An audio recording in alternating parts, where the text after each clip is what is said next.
My name is Hannah Miller, and the night my parents suspended my schooling, they didn't punish me. They freed me.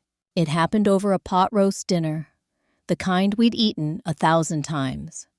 Except this time, my father set down his fork like he was delivering a sentence from a judge's bench.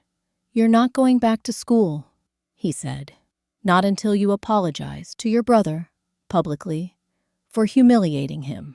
My mother nodded, already playing the part of the grieving martyr, and my brother, their beloved golden boy, sat there smirking, certain I'd fold, the way I always had. But instead, I looked them dead in the eye and said, "All right." What none of them knew was that inside my closet, every hanger was already empty. 2 suitcases lined up like soldiers, and an acceptance email, a full scholarship, was waiting quietly in my inbox. All I needed was the right moment to walk out. You ever had a family mistake your silence for obedience, or wonder what would happen if one day you finally stopped playing the role they wrote for you? Before we go on, if you want to follow the rest of this story, or the thousands of others who grew up in homes that broke them before the world ever got the chance, hit subscribe. It helps more than you know, because what happened after that night, the secrets uncovered, the things my family begged me to never reveal, those are the parts no one in my hometown ever talks about. And by the time we reach the end of this story, you'll understand why. The TV kept murmuring about the weather in the next room. The kitchen clock ticked too loud. Somewhere outside, a dog barked. Inside, my family stared at me like I'd misread my line in a play we'd been performing for 17 years. My father's mouth opened, then closed again. He'd expected pleading, tears, maybe a dramatic storm-off so he could complain later about my temper. Not this calm, flat agreement. My mother blinked hard, as if she could cry on cue if she just tried a little more. "Hannah, honey, you understand what your father said, don't you?" Her voice had that soft edge people use when they talk to a child who just doesn't get it. "I do," I said. "I'm not going back to school, not until I apologize to Luke, in front of everyone, for telling the truth." My father's jaw tightened. "For humiliating him." He corrected. "You twisted what happened. You made your own brother look like a monster. We are trying to give you a way to fix that." Across the table, Luke shifted in his chair, shoulders hunched in just the right amount of fake shame. He stared down at his plate like he couldn't bear to meet my eyes. The corner of his mouth twitched. He was enjoying this. He always did. I watched the scene like I was outside my own life, standing in the doorway of someone else's kitchen. The same faded curtains, the same dent in the refrigerator door where Dad had slammed it years ago, the same chair where I'd done homework while my mother said, "Shh, don't upset your brother. He has a big game tomorrow." I took a slow breath. "You're saying," I repeated, "no school, no finals, no graduation, unless I stand on that stage and lie for him." My father nodded once, as if we were finally being reasonable. "Exactly. 1 5-minute apology. Hannah, then we can all move on. Ridgeview will never have to know." He stopped himself, but it was too late. The word hung in the air between us. He didn't even know what Ridgeview was. He'd never asked, but he knew the name. He shouldn't have. My mother shot him a warning look. "What your father means," she rushed in, "is that colleges don't like trouble. You don't want this situation following you around. Sometimes we do hard things for family. That's what being a grown-up is. I could feel it then. Not anger that had burned out days ago. This was something colder, cleaner, like when a fever finally breaks and leaves you sweating, empty, and weirdly clear-headed. "Okay," I said, "then keep me home." My father frowned. "Don't be ridiculous. We're not keeping you home. You are keeping yourself home by refusing to do the right thing."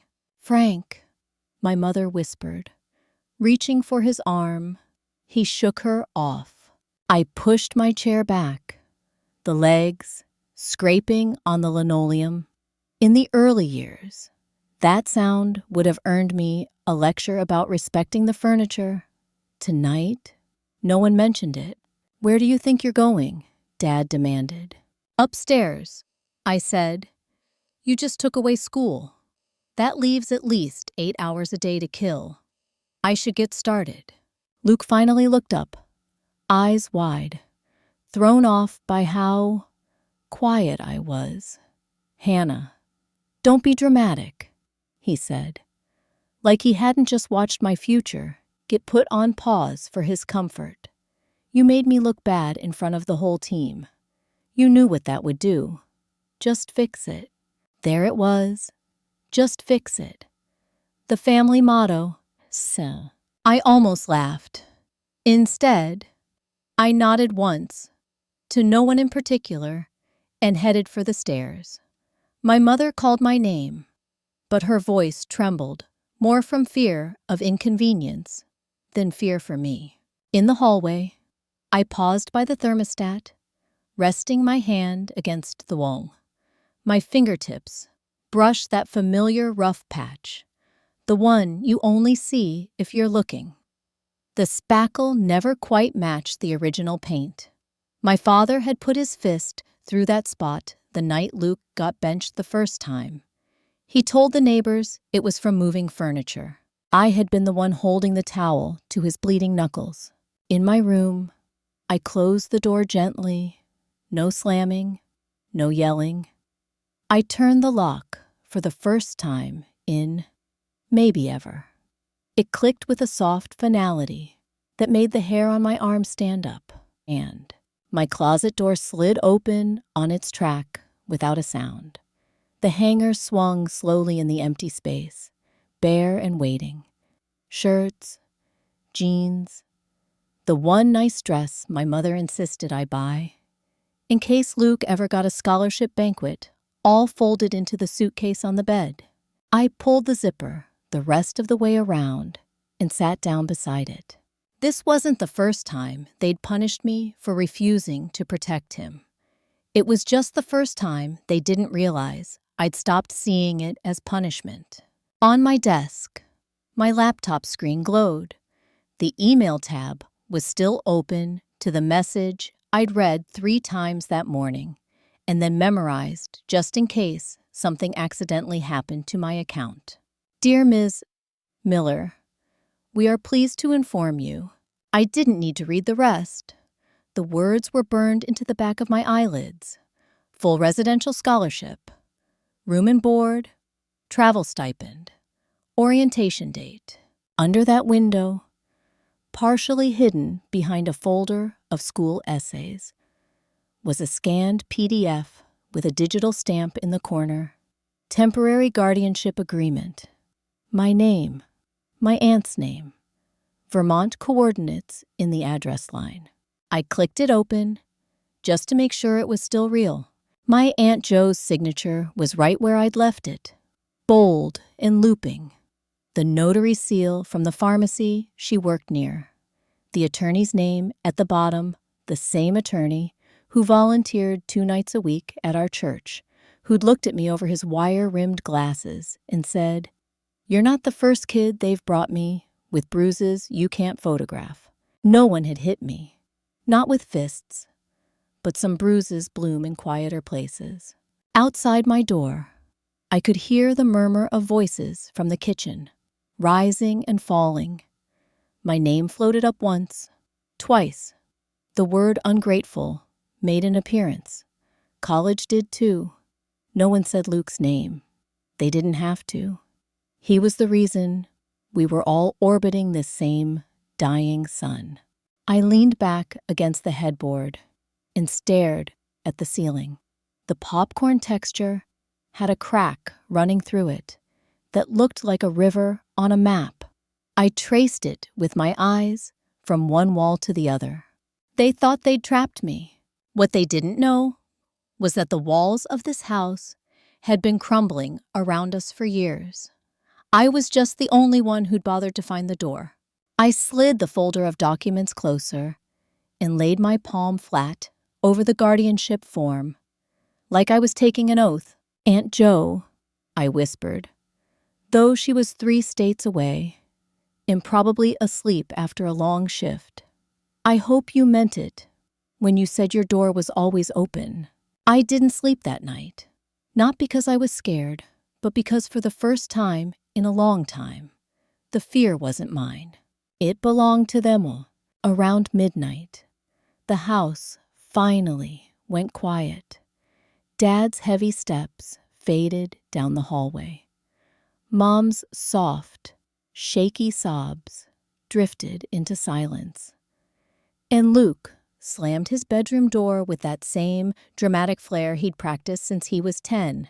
I lay on my bed, hands folded across my stomach, watching headlights slide across the ceiling every time a car passed. For a moment, the room felt too big, too hollow, the way a house feels when you've already emotionally moved out, but your body hasn't caught up yet. It's strange. The things you remember when you're on the edge of leaving. I remembered being 7, standing in the backyard, holding the pieces of Luke's broken toy truck. He'd smashed it himself in a tantrum, then told Dad I did it. Dad grabbed my arm so tightly I couldn't lift a pencil for 2 days. Mom said, "Sweetheart, don't cry. It's easier if you just say sorry." I remembered being 10 when Luke stole a 20 from our neighbor's purse during a barbecue. When she confronted him, he pointed straight at me, and my parents didn't even hesitate before apologizing on my behalf. I bought school lunches for the next month with stale crackers because the money came out of my allowance. I remembered being 13 when Dad burst into my room demanding to know why Luke's bike tires were slashed. I hadn't touched them, but I'd seen Luke crash the bike earlier that day while showing off to his friends. He was too embarrassed to admit it, so I got grounded for lying. But the memory that stayed with me tonight, the one carved into the softest, most breakable part of me, was from 2 years ago. Luke had shoved a quiet, gentle boy named Eli into a locker because he didn't like the way Eli answered a question in class. A teacher had walked by and caught me kneeling beside Eli afterward. Somehow, by the time Mom and Dad arrived, the version of the story they believed was the one where I had caused the problem. Not Luke. Never Luke. Mom pulled me aside that night and said, "You need to stop provoking your brother. He's under a lot of pressure." He was, but so was I. I was just quieter about it, so it didn't count. The world always makes space for loud pain, quiet pain. It learns to fold itself smaller and smaller until no one notices it at all. I rolled onto my side, stared at the packed suitcase on the floor, and whispered to the dark, "I'm done folding." The next morning was Saturday, which meant the house smelled like cinnamon rolls and coffee, Mom's attempt at resetting the mood, as she called it. When I walked into the kitchen, Mom's back stiffened. Dad pretended to read his newspaper. Luke hovered near the fridge, waiting for someone to praise him for waking up before noon. They all watched me like I was a crack in the drywall they hoped would fix itself if no one touched it. "Morning," I said, opening a cabinet. Dad didn't look up. "We need to talk." Of course we did. We always needed to talk when someone had done something wrong, and that someone was always me. I leaned against the counter, About what? Luke folded his arms, already rehearsing his wounded puppy face. You embarrassed me in front of the entire team. Hannah, Coach said. I didn't embarrass you. I interrupted. You hit Eli. I just stopped pretending you didn't. Mom spun around, wooden spoon in hand, like a pointer in a courtroom. Don't start. Please. Not this again. Your brother made a mistake. A mistake. I laughed softly. Is that what we're calling it now? He had his hands around a 15-year-old's shirt collar, shaking him like a rag doll. Dad smacked the newspaper against the table. That boy has been a problem for years. Always so sensitive. Luke didn't know his own strength. Of course, Eli was too sensitive. I was too dramatic. Everyone else in the world was wrong, and Luke was always just misunderstood. Mom lowered her voice, the way she did when she wanted to sound wise instead of manipulative. Hannah, you're the older one. You know better. You have to be the example. Funny how being the example always meant being the sacrifice. I didn't argue. Arguing is how you lose with people who aren't listening. Instead, I rinsed my cup, set it gently in the sink, and headed for the back door. But Luke couldn't stand not having the last word. You know what your problem is? He called after me. You make everything about you. I get suspended. But somehow, you're the victim. I stopped with my hand on the doorknob. Slowly, I turned. My problem, I said softly, is that I've spent 17 years trying to protect you, and not once have you ever tried to protect me back. For the first time in a long time. Luke didn't know what to say. I stepped outside, into the cool morning air. The grass glittered with dew. A train horn sounded somewhere across the river. Freedom is quiet at first. It doesn't announce itself. It whispers, and that whisper followed me all the way to the library, the only place in town where I could think without being told how to feel. I opened my laptop, clicked the Ridgeview tab, and reread the sentence I'd memorized. We believe every student deserves a home that helps them rise. Not a house, a home. There's a difference, a big one, and I was finally willing to walk toward it. The library in our town was small, one floor, creaky wooden shelves, and a faint smell of old paper and lemon polish. But for me, it had always been a place where the world quieted down enough to hear myself think. Mrs. Alvarez found me there. She worked the Saturday morning shift sometimes. Shelving returned books in the history section. Her hair was pulled back in a gray bun, and she wore the kind of cardigans that looked like they'd been knitted during snowstorms by someone who believed in warmth the way other people believe in religion. When she saw me sitting at my usual table, her expression softened, the way it always did. Hannah, she said quietly, I heard there was a situation. Of course she did. In small towns, bad news spreads faster than weather alerts. I closed my laptop, but didn't bother pretending everything was fine. She pulled out a chair and sat, folding her hands like she was settling in to listen to a confession. Your mother called me last night, she said. She asked if I knew why you were acting ungrateful. She wanted to make sure I wasn't encouraging tension. I huffed a humorless laugh. That sounds like her. Mrs. Alvarez watched me carefully. You look exhausted. Not in your eyes. Here, she tapped her chest lightly. In the part of you that's been carrying too much for too long. Something inside me cracked at those words. I looked down, ashamed of how quickly tears pricked the corners of my eyes. I don't know what to do anymore, I whispered. If I stay home, They'll keep pushing me to lie. If I go back to school, they'll force me into that assembly and make me apologize. I can't live like this. Mrs. Alvarez leaned forward. You shouldn't, and you don't have to. She reached into her canvas bag and pulled out a thin brochure, thick, glossy paper with a picture of snow-covered mountains and a brick academic building. Have you heard of Ridgeview Academy? She asked. I froze. The name hit me like a sudden warm breath on the back of my neck. I had seen it before on a scholarship flyer, tacked to the school bulletin board a year ago.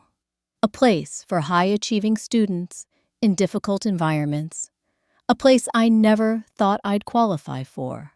I applied. I admitted softly. Last month. I didn't tell anyone. A smile tugged at the edge of her lips. I hoped you did. Your essays, Hannah, they're remarkable. You write like someone twice your age.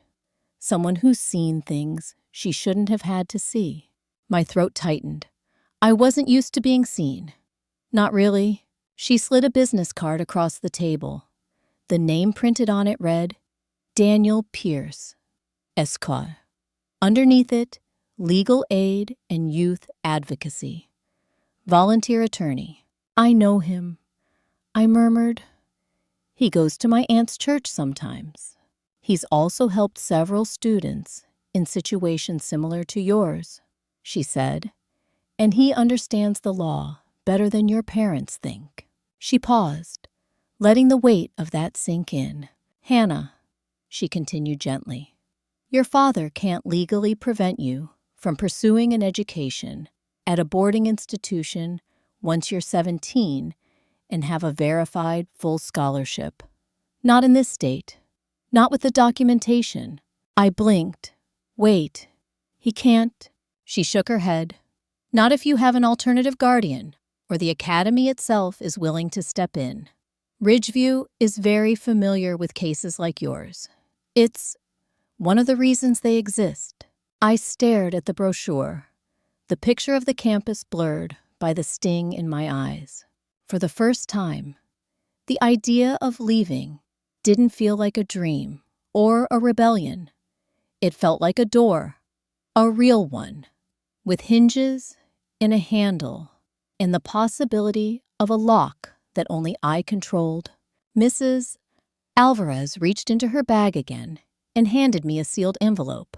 This, she said, is something I wrote for you. A recommendation. You don't need to use it. Your record speaks loudly enough. But I wanted the admissions board to understand the kind of strength it takes to survive what you've survived. I swallowed hard. Thank you, I whispered. She gave me a sad, knowing smile. You remind me of my niece, she said softly. She left home at 16.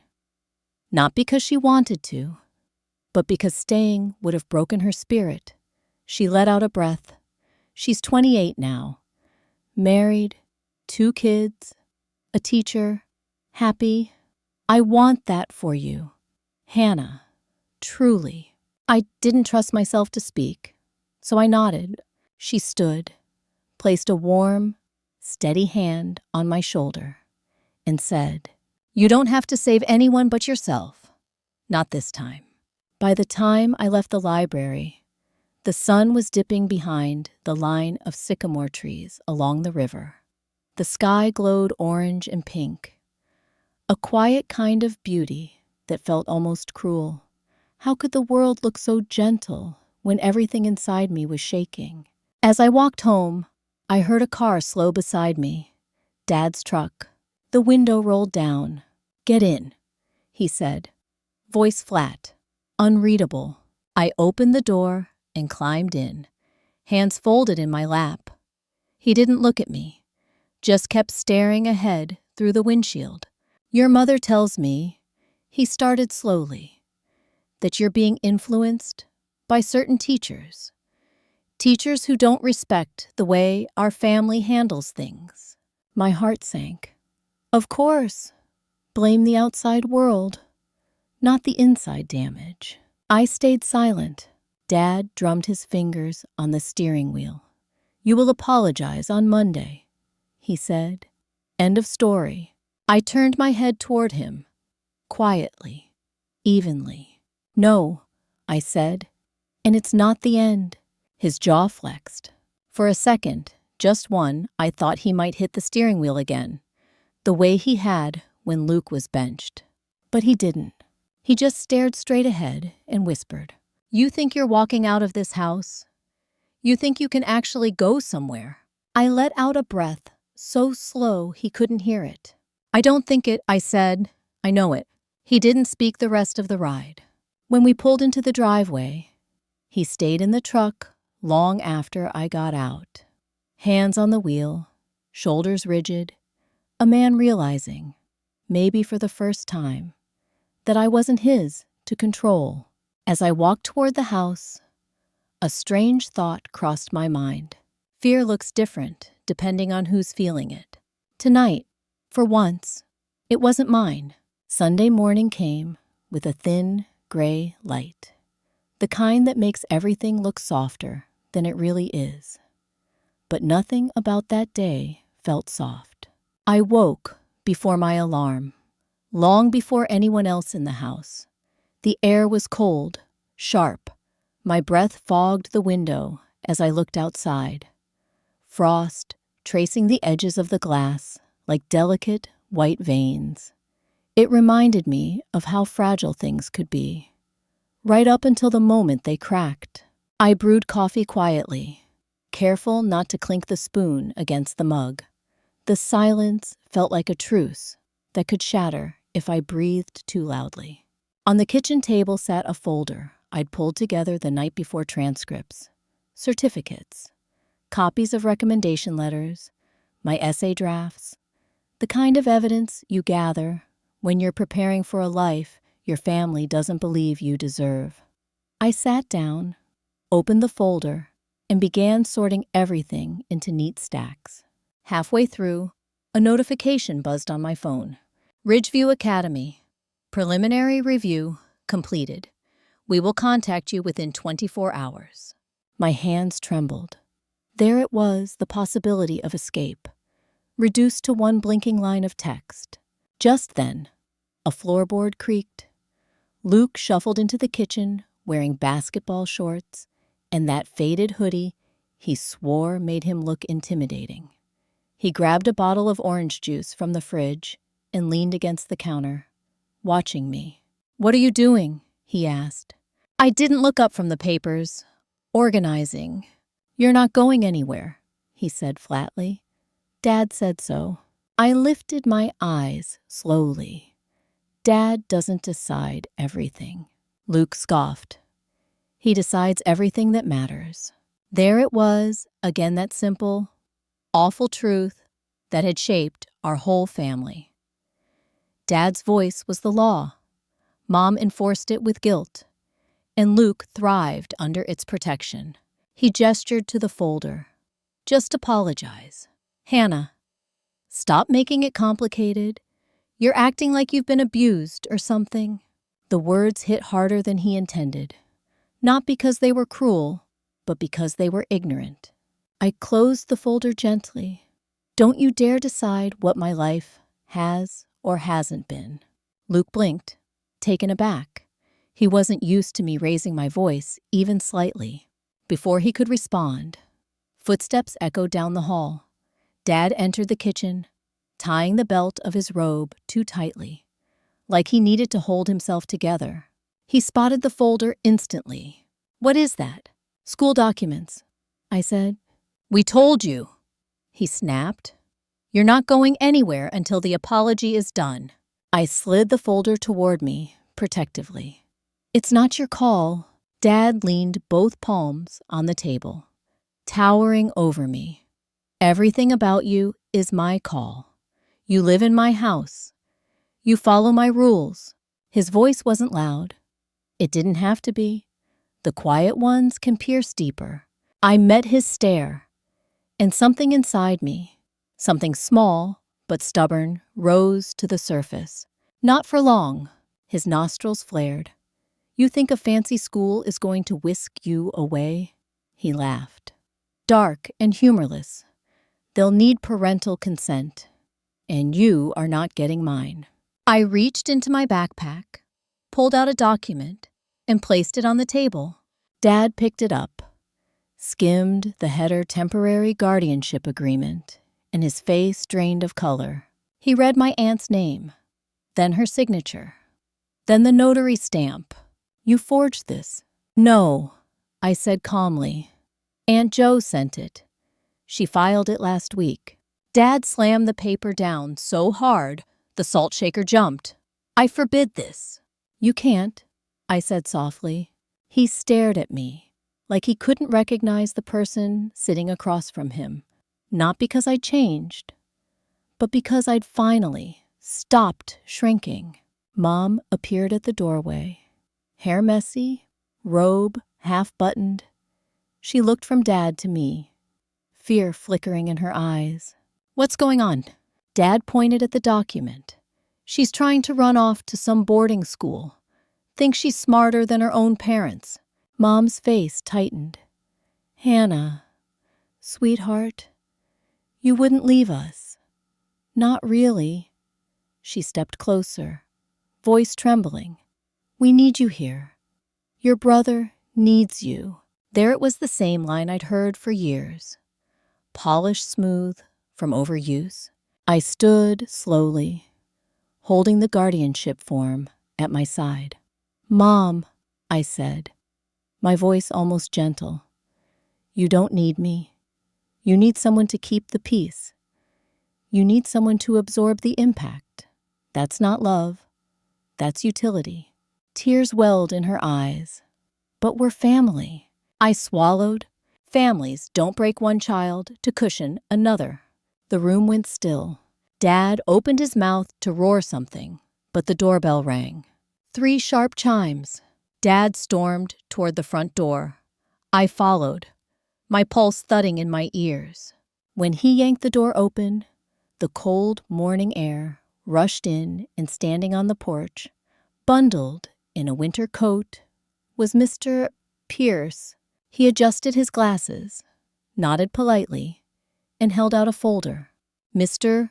Miller, he said, I'm here because Hannah requested legal clarification regarding her rights as a scholarship student nearing majority.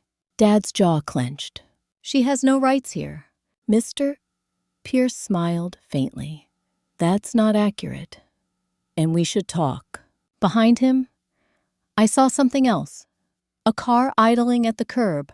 Its logo, Ridgeview Academy Student Services. My breath caught. They already knew. They'd already come.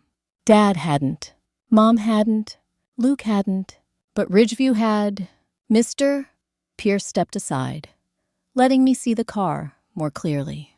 Miss Miller, he said gently, if your acceptance is confirmed, they'll be ready when you are. Dad slammed the door in his face. Mom gasped. Luke swore under his breath. And I stood there for the first time in my life, knowing the door behind me wasn't the only door that existed. There was another, just a few steps forward, and it was open. The Ridgeview car stayed parked outside our house all morning. Dad pretended not to notice, but every time he walked past the window, the vein in his temple twitched. Mom kept wiping the same spotless section of the kitchen counter, over and over, as if she could scrub the reality away. And Luke hovered like a restless shadow, pacing from room to room, waiting, needing someone to restore the world to the way it had always been, him in the center, and me orbiting quietly around his needs. Around noon, my phone buzzed. I didn't even need to open it. I knew. Ridgeview Academy. Final decision notice. I tapped it, and there it was, written in clean black text.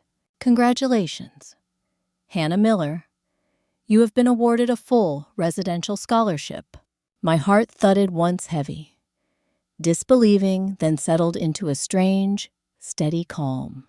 When I walked into the living room, Mom looked up first. "What now?" she whispered. Like she already knew the answer might shatter her. I turned the phone so she could see the message. Her hand flew to her mouth. Her eyes filled instantly, the way they always did. But this time, it wasn't the kind of crying meant to manipulate.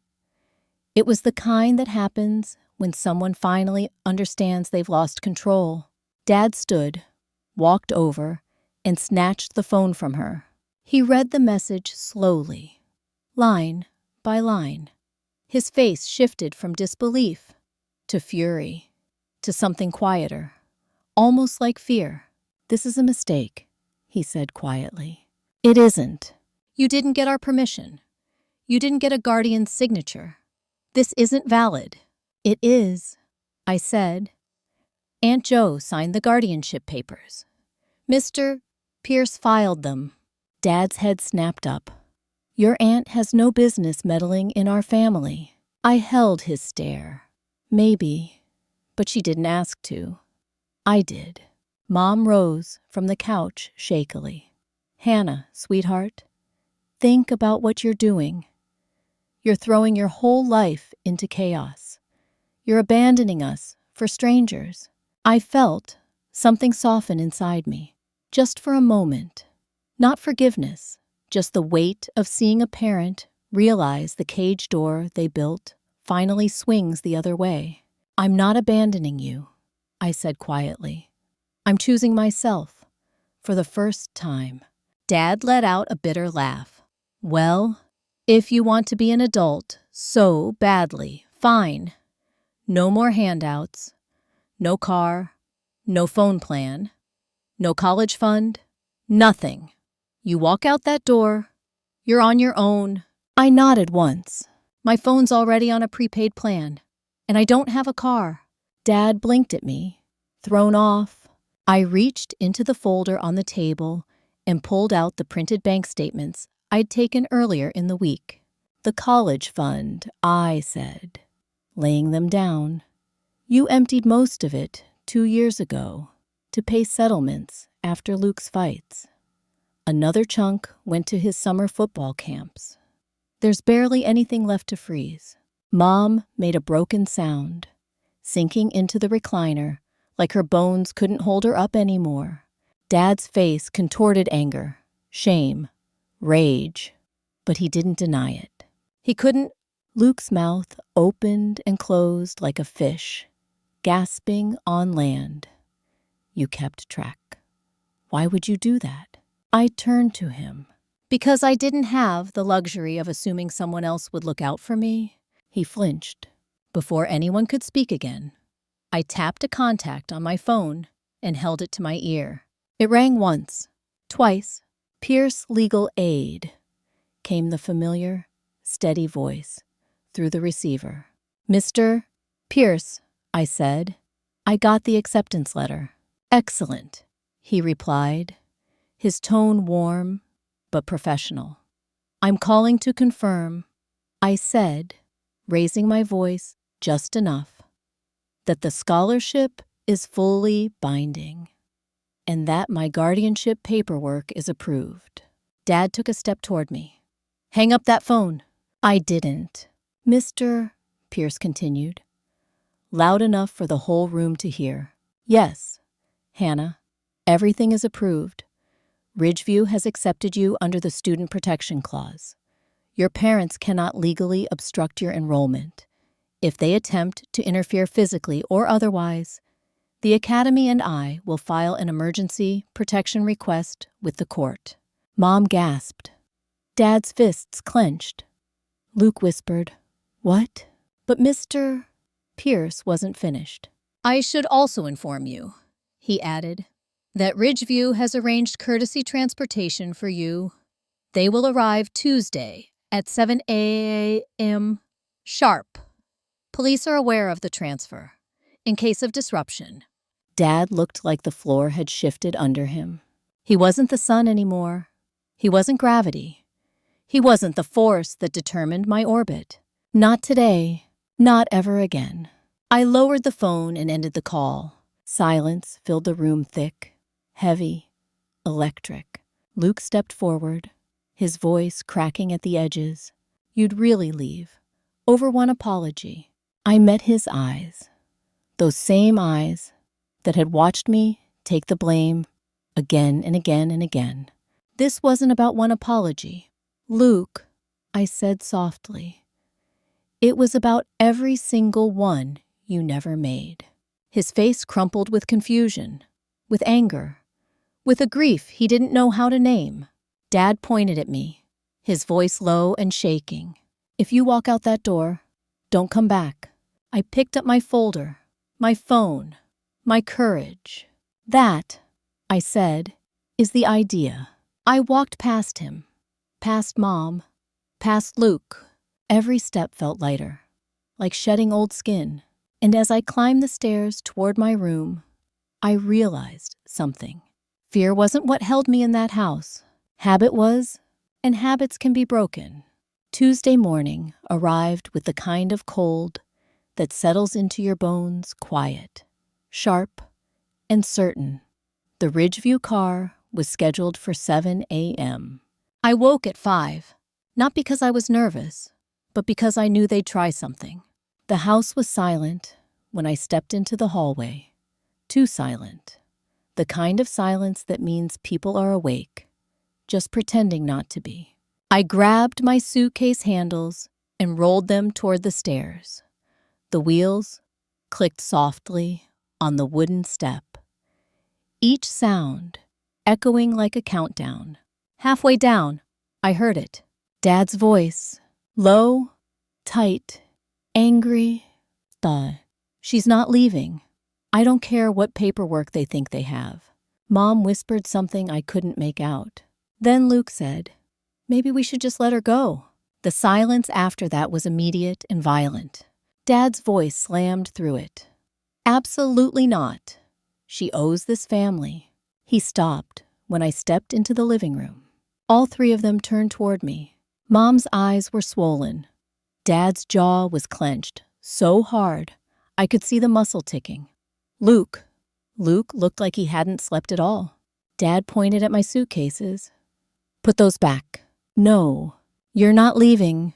I am. His hands balled into fists. You think you get to make this decision? I held his stare, a stare I'd spent most of my childhood avoiding. I already made it. He took one step toward me. That's when headlights flashed across the curtains. The Ridgeview car. Right on time. A tall woman in a navy coat stepped out. She carried a clipboard and walked with the solid confidence of someone who had seen every kind of family meltdown imaginable. There was a knock at the door. Dad didn't move, so I opened it. The woman nodded. Good morning. Hannah, I'm Ms. Chen from Ridgeview. We're here for your scheduled transfer. Dad appeared behind me. You're not taking her. Ms. Chen didn't flinch. Mr. Miller. The Academy has verified guardianship authorization from Ms.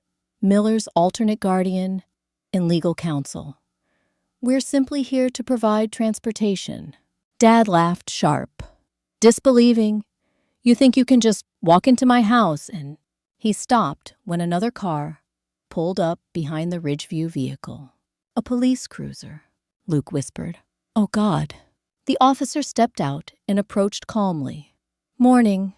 We received notice of a student transfer requiring a welfare check. Mom sagged against the wall. Dad's face turned scarlet. This is ridiculous, he barked. She's manipulating all of you. She's a child. I stepped forward. I'm 17 years and 10 months, I said, evenly, old enough to decide where I go to school with a full scholarship. Old enough to stop lying for Luke. Old enough to stop being used as a shield. Dad spun toward me, furious. I have given you everything. No, I said softly. You gave Luke everything. I was just the cost of doing business. The truth hit the room like a dropped plate. Dad opened his mouth, then closed it. Mom let out a trembling sob. Hannah, please. We can work this out. Don't do this. Don't leave us. Don't leave your brother. I turned to her, and for the first time, I didn't feel guilt or responsibility, just clarity. You're asking me to stay in a house that breaks me so he can feel whole. I said quietly, that's not a home, and you know it. Mom covered her face with both hands. Ms. Chen cleared her throat gently. Hannah, we should go. We have a long drive. I nodded, but Luke stepped in front of the doorway, blocking it with his arm. Hannah, don't, his voice cracked. I know I messed up. I know you covered for me more times than I deserve, but you leaving it makes everything real. It means I can't pretend I'm the good guy anymore. His eyes filled with something raw, not manipulation, not theatrics, something frighteningly close to honesty. Just don't go, he whispered. I'll change. I'll try. I believed he meant it in that moment. But people mean a lot of things when they realize the free ride is over.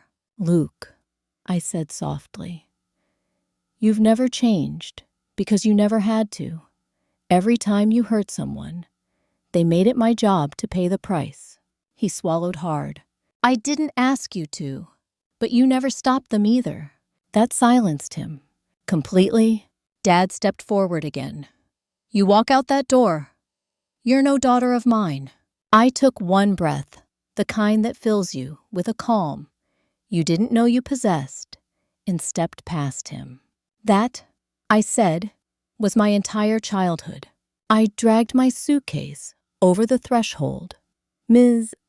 Chen followed. The officer nodded politely as we passed. Behind me, the house stood still like a place holding its breath, like it wasn't sure how to exist without the person it used for balance. I didn't look back. Not when the engine started. Not when the house disappeared behind trees. Not when the sun began to rise over the ridge, painting the world in soft gold. For the first time in 17 years, I wasn't responsible for maintaining anyone's comfort but my own. Freedom didn't feel explosive. It felt quiet, like stepping into warm sunlight after living too long in a single, narrow shadow. The road out of my town curved along the river, a silver line of water catching the morning light like it was trying to guide me forward. I watched the houses grow smaller in the rearview mirror until they were nothing more than soft shapes, blurred by distance and something that might have been relief. Ms. Chen drove in calm silence for a long time. She didn't rush me, didn't force conversation, just let the quiet be a soft place to land. About an hour into the drive, she finally spoke. You handled yourself with a lot of grace this morning, she said. Most adults I work with don't stay that steady during family conflict, let alone students. I kept my gaze on the passing trees. I didn't feel steady. I admitted. I felt numb. She nodded. That's normal. You've lived in survival mode for a long time.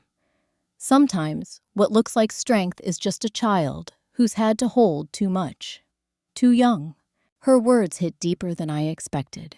We drove another few miles before she added, almost gently, Ridgeview isn't a place where you need to be anything but tired. We'll take it from there. The tightness in my chest loosened just a little. 3 hours later, the campus finally came into view. Stone buildings tucked between pines.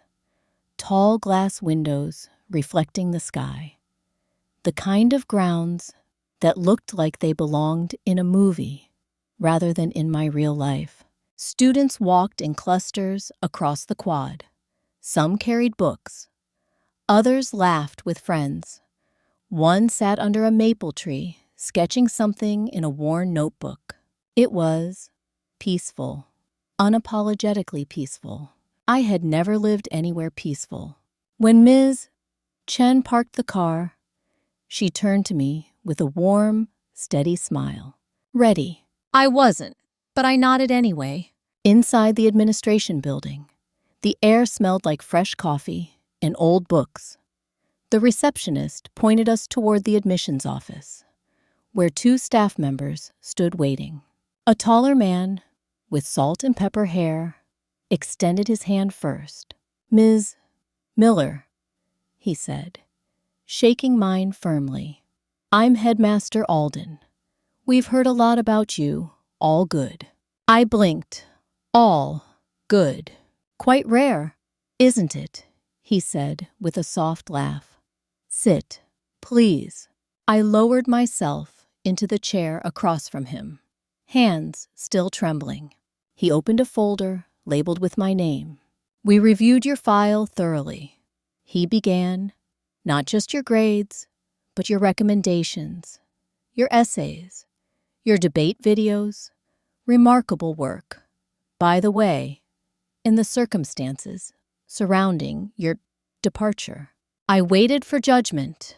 Instead, he closed the folder gently and said, You did the hardest thing someone your age can do. You saved yourself. No one had ever said that to me.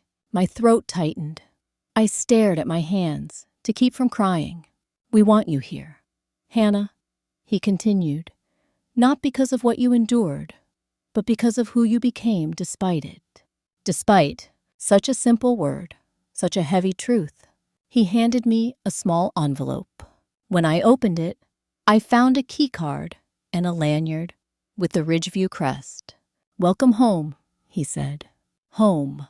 The word cracked something open inside me. Not pain, but possibility. A student ambassador walked me to my dorm. Her name was Lila, a soft-spoken girl with freckles and bright eyes. This wing is mostly scholarship students, she said as we climbed the stairs. People who've had to fight a little harder than others to get here. Fight, another truth wrapped in a single syllable. She opened the door to a small but clean room with a window overlooking the quad. A bed, a desk, a bookshelf. Nothing fancy, but everything mine. I set my suitcase down and exhaled, long and shaky. Lila watched me for a moment, then asked softly, You okay? I looked around the room, the sunlight, the quiet, the space that belonged only to me. I don't know, I said, but maybe I will be. She smiled. Dinner's at 6. Don't be late. First nights are always the hardest. You shouldn't sit alone. After she left, I sat on the edge of my bed. My phone buzzed on the nightstand. A text from an unknown number, but I didn't need the contact saved to know who it was. Dad, come home. We're not done talking. Another text. Seconds later. Mom, please don't do this. We can fix things. Your brother is devastated. Then a third. Luke, I'm sorry. Please, just call me. Please. I stared at the messages for a long time. My thumb hovered over the screen, not out of temptation, but out of the weight of history. Then, slowly, I pressed block. One by one, a clean slate, a quiet phone, a new beginning. Outside my window, the sky was turning gold. Students walked across campus, laughing, alive, unburdened. I didn't know what the future looked like, but I knew it didn't look like the house I left behind. For the first time in 17 years, the air felt warm, like something welcoming instead of warning. And as I unpacked my suitcase, placing each item neatly where it belonged, I realized something unexpected. I wasn't afraid. Not anymore. Years later, people would ask me when things finally started to get better. They always expect a single moment, a dramatic turning point, like the universe flipping a switch from dark to light. But healing doesn't come in a burst. It comes in layers. Quiet ones, soft ones, ones you don't even notice until you look back and realize the weight you used to carry isn't there anymore. For me, healing came in the shape of small, ordinary things. Early mornings, studying alone in the Ridgeview Library, where no one hovered over my shoulder, demanding I shrink myself for someone else's comfort. The first time a teacher asked my opinion and truly listened. The steady way the debate coach said, "You belong here," with no hesitation, no comparison, no hidden agenda. The friend who saved me a seat in the dining hall before I ever asked. The dorm mother who left a mint on my pillow during midterms, saying every student deserved a little kindness. The first holiday season I spent on campus, where no one yelled, slammed doors, or built their peace on someone else's silence. Healing was never loud. It was steady, patient, persistent in its quietness. Some evenings, I'd sit by the dorm window and watch the sunset spill gold across the quad, and my mind would drift back to the house I left to the voices raised in anger. The tight smiles, the cold walls that only warmed for one child. Not with anger, not with longing, just with understanding. Some families are places you're born into. Others are places you choose. And sometimes, the bravest thing you'll ever do is walk away from the first so you can finally find the second. I wish I could tell you my parents changed, that my brother learned to stand on his own, that something miraculous happened after I stepped out the door. But life isn't always generous with tidy endings. What I can tell you is this: I became stronger, wiser, softer in the places that used to hurt, and harder in the places that needed protection. I built a life, brick by brick, work by work, choice by choice, boundary by boundary, until one day I woke up and realized the girl who left that house was gone, and in her place stood someone whole, someone free. If you've ever walked away from people who were supposed to love you, if you've ever had to rebuild yourself from pieces someone else broke, if you've ever carried a story you're still trying to understand, you're not alone. Stories like mine, like yours, they matter, and they deserve to be heard.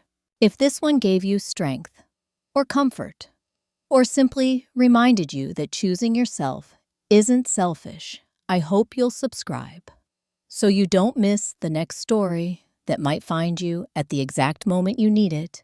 And before you go, tell me in the comments, what's the moment you realized you deserved better?